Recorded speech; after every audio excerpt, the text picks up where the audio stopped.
As we've been discussing in recent weeks, the videos in recent weeks, we have come to the end of what is called the proper time of the year. Beginning with Advent, we have these great seasons: Advent, Christmas, Epiphany and the season after Epiphany, Lent, Easter, and then those great 50 days of Easter pointing us all the way to Pentecost.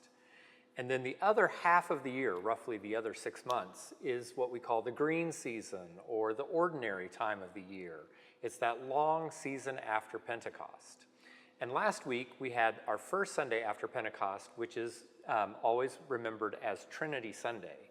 But then now, beginning with this coming Sunday, all of our days really don't have a special name. They're just sort of proper 5, proper 6, as we go on through that long green season.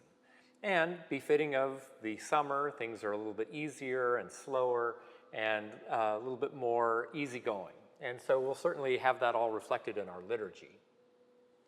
One of the things that we will be doing throughout this long green season is we like to mix up how we do Psalms, and we're going to go back to having congregational chanting of the Psalm using these simplified Anglican chants.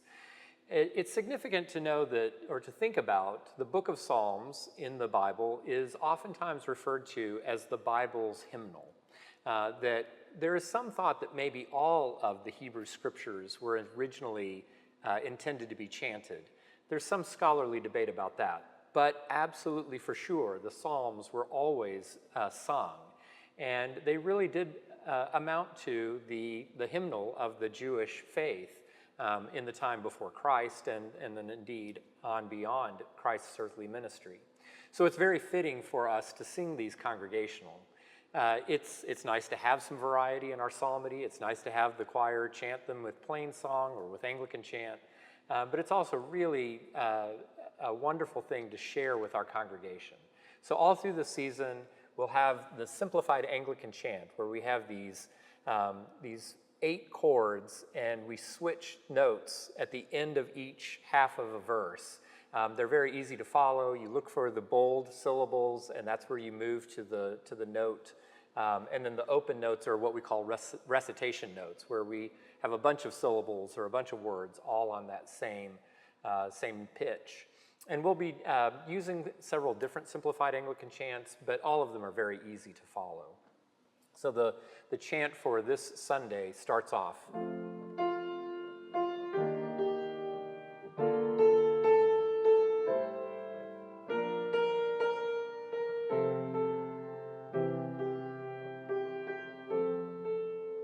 And then it repeats that pattern for all of the verses of the psalm. For our hymns, we are also this summer going to hopefully be singing a lot of the favorite hymns of our congregation. And so we invite you, if there's a hymn that we haven't sung in a while that you'd like to sing, we encourage you to email me or email Unjin, catch one of us on Sunday morning, or if you're here at the cathedral through the week, let us know what some of your favorite hymns are. And we can't promise that we're going to hit every single one of them, but we will make an effort to sing as many of our favorite hymns through the course of the summer as we can. And this Sunday, we're starting off with certainly what is a very favorite in Christian hymnody, Love Divine, All Loves Excelling. It's a wonderful text and a beautiful Welsh tune that was collected by the composer Ralph Vaughan Williams. One of the things that's really interesting about this tune, a lot of Welsh tunes are fun to sing, but they're not particularly easy to sing.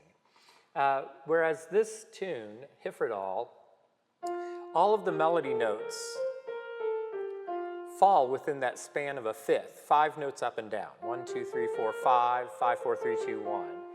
And so this is right in the middle of most people's range. You can be a bass or a soprano or a tenor or an alto or none of the above, and you have these notes within your natural vocal range. And so it's a very easy tune to follow, and it also has mostly stepwise motion, where you're going from one note to its neighbor instead of leaping around.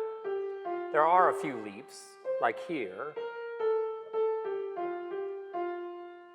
And then at the very end, after this long tune that all falls within those 5 notes, at the very end, at the climax, it goes that 6th note up.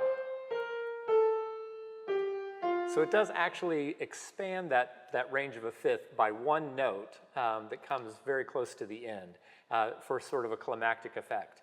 But again, a very easy tune to sing. So as we move into summer, remember that this Sunday is also the beginning of our Lakeshore services. So we will still have our Rite One service in the chapel at 8 a.m., the Lakeshore service at 9, and then the service here in the church with choir all through the summer at 10:30. We invite you to worship with us here this weekend at St. John's Cathedral.